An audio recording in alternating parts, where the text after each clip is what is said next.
be registered under one name. So I don't know about Professor Right Association. So how does that happen? If it's registered under someone else's name, and I co-written it with him, so the rights are with him. No, see, here's the thing. If two people have worked together on something, there is something called joint ownership. Right? There is something called joint ownership of copyright. So if you're going to go get it registered, etc., make sure it's registered in both people's names to begin with. That's not possible under the bylaws of Writers Association. That's not possible. Then go and get copyright registration from the copyright board, from the copyright office. Suppose I opinion from one Let me just and I've got like 25 drafts of extra my inputs are also. So here's a simple thing. First, sign an agreement with the guy you're working with. If you sign an agreement with the guy that you're working with, saying that you create this together and both of you own it, then that's fine. One thing that you should look out for in that situation is, do you want to give the guy permission to sell his interest in it? Right? Suppose you and I work together on something. We say, okay, whatever money we make out of this, you get 50%, I get 50%. Do you want to give the guy permission to sell his 50%? That guy comes and sells it to person X. Then you and X together are in bed and you have to sell it together to somebody else. Or you put it down in the contract or whatever agreement that you have saying, we'll only sell it together. Point is, even before going to that next stage of registering whatever, get an agreement clearly between the two of you. But how is that? In the industry, I'm working with a lot of directors. They don't generally sign contracts. Do they read email? Do they read email? Super. At least there's something in there. So emails to work if you talk about paper trails or something like that. So a proper paper trail, a proper stamped contract is superb. If you don't have that, at least get in. Does a blog thing work actually? Is if you put something on a blog, and I know I'm trading on Creative Commons right here, but if you put something on a blog, and suppose you're pitching an idea to somebody, say I'm pitching an idea to a few people, just so that I don't want them to use it without my permission or something, I put it on my blog just, so that the idea is made public. Not the idea, the concept, everything, or whatever works. Look, it comes down to the exact same thing, right? First step is put it down somewhere. Put it down somewhere. Whether you put it down on a piece of paper and lock it in your house, or you put it out in a blog for the world to see. Yes, but you can't prove that, the piece of paper. Which is why we're talking about registration. Right? If you're that convinced about your idea, and you think it's got value, take the pain, get it registered. Okay. Do it. So there is no substitute basically to register. There is no substitute to being able to prove something. But this, as soon as I put something on a blog, does it come under Creative Commons? No. Here's the thing. Be very clear. The minute I make something, I have copyright over it. Whether I show it to 30,000 people or only 2 people is my choice. Then how I start giving it out to others is my choice of license or assignment or whatever. You don't by default have a Creative Commons license or any other form of license on your work just because you put it on a blog. Okay? Unless it's some other site where by default everything becomes that. Okay? Thinking of something, step 1. Putting it down, step 2. Where you put it out, step 3. How you decide to give it to other people, step 4. Do not mix these up. See, now I suppose I have a comic concept. I have written a 52 episode synopsis. I've got it copywritten. I've got all the characters copywritten, both literally and the image-wise. Say, now, later on, say in 2 years I join a studio. Do I still hold copyright to that work? Yes. Or does the studio before you take join over? the studio. Okay. And say I continue working on it after I join the studio. Can I do that? If your contract says you can't work on anything else, On anything else, then I can. then no. But you still own. You still own whatever you've done up till that point of time. Before joining, I have the copyright, so I can still. Yeah. Look, I mean, if you're joining a studio, if you've got some amount of leeway with them, at the time you're joining them, tell them, look, I'm working on X separate. Should you tell them technically, or should you? Depends on who you're. Because if you're you're joining. planning to still go on with it, say I have a webcomic and I Depends go ahead. completely on who you join. Again, it's a big studio and you know you don't think you can push it. Keep quiet about it. Oh, that's it. Like And don't do network. Pixar lets its artists do webcomics and blogs and books and everything. They never stop them.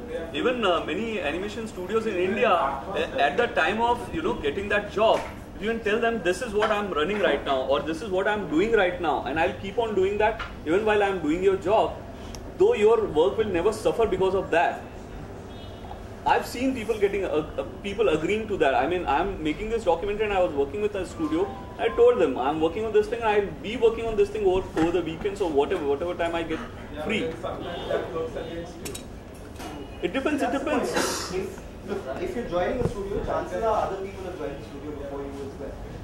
Make friends with them, ask them what their general idea or the property that the concept that he has created is probably a primary thing, because artists think like from heart or whatever that much. Okay, so the thing is, like, you pitch it to a company, say any biggies, okay, and you say okay, in your contract it mentions that moral rights and all rights are with the company and all, and you say okay, look, I like you as a person because you are the executive, you like me as a creative person and stuff like that, and you have an understanding going on between you as people, but then there thing comes a company policy, corporate policy.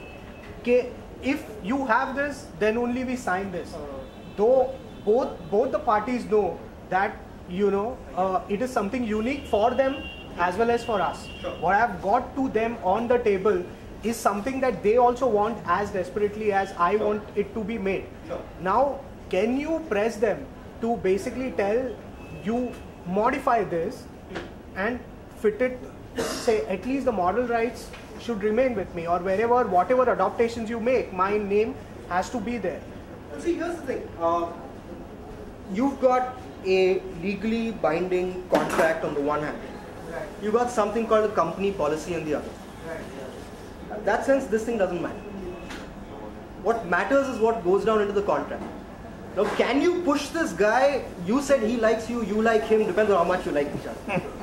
And I'm he saying, can convince his company. See, from a company perspective, he wants to make himself look good to his bosses, so he knows that this property has to be produced from the studio. He is desperate because 10 other people pitching him are not up to mark. He knows that. Okay, just because he's not getting good pitches, he's probably going ahead with this also. It's not like that. He respects me as a creator, I respect him as a person, but then he might behave as if my hands are tied because this is our company policy, we don't allow it.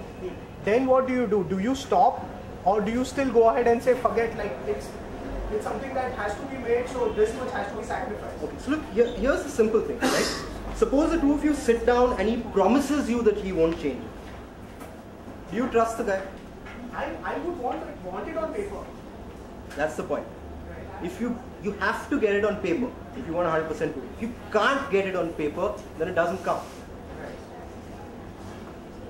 I have an idea. A studio is really interested in the idea. We are done with the contract, everything.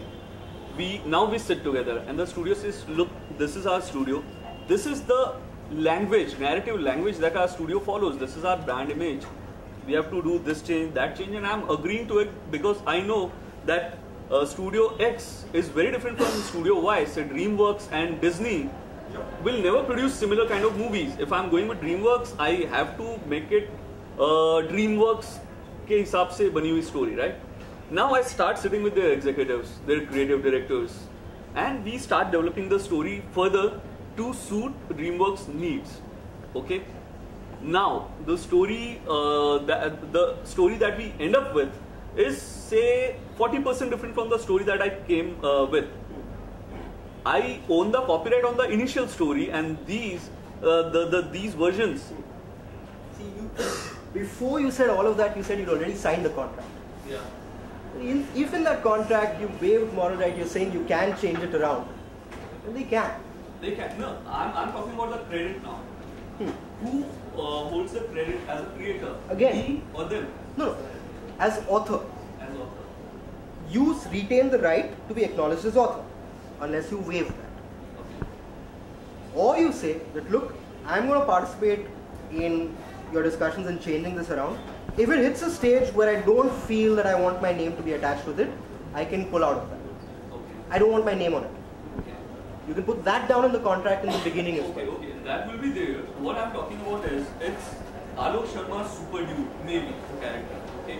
I go to DreamWorks, we work together on the concept and we make it DreamWorks friendly. And now the stories change from say 40 to 60% from the story that I came in with. Okay, I'm okay with it. I'm loving the way it's changing. I'm loving the way it's taking shape. I'm loving the way it's becoming DreamWorks friendly. But now it's not the Alok Sharma Super Dude that came inside DreamWorks. It's a new Super Dude that has evolved out of it. Can I still have a creator's name over it forever whenever DreamWorks is using it, even though they've changed it substantially? Look, if you started, again, it's the same thing, right? You started with an idea, you guys worked on it together, it changed a little bit. It's still essentially the same idea, you still have the right to be acknowledged as author. Studio's fine with it, you're fine with it, great. But suppose somewhere down the line it changes completely, and the studio says, look, this has nothing to do with what you came up with. Then they give you the boot. I'll just cite a very easy example. It might be silly also. Chris Sanders. Chris Sanders is the director of Lilo and Stitch. He was developing this story called The American Dog. American Dog is a story of a dog who's in Hollywood and he thinks he's a star and he owns all the superpower. Okay. Now American Dog goes on a mission and gets lost. And then he realizes he doesn't have the power. This was the basic story.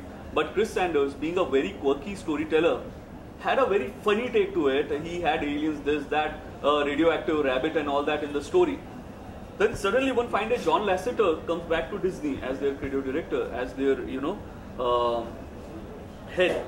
And he says it's too quirky to be Disney. So Mr. Chris Sanders, you go out. I'll take the concept. I'll take the basic idea. I'll take American Dog and make it Bolt. Now I make it Bolt.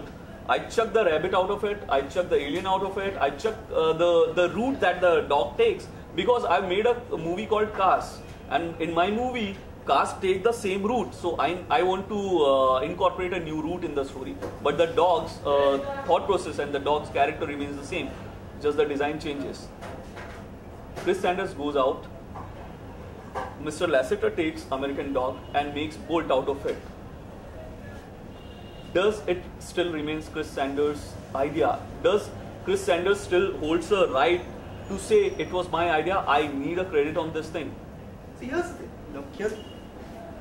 I really think we're going back around to the same thing, which is what's the degree of difference which makes it completely different, right?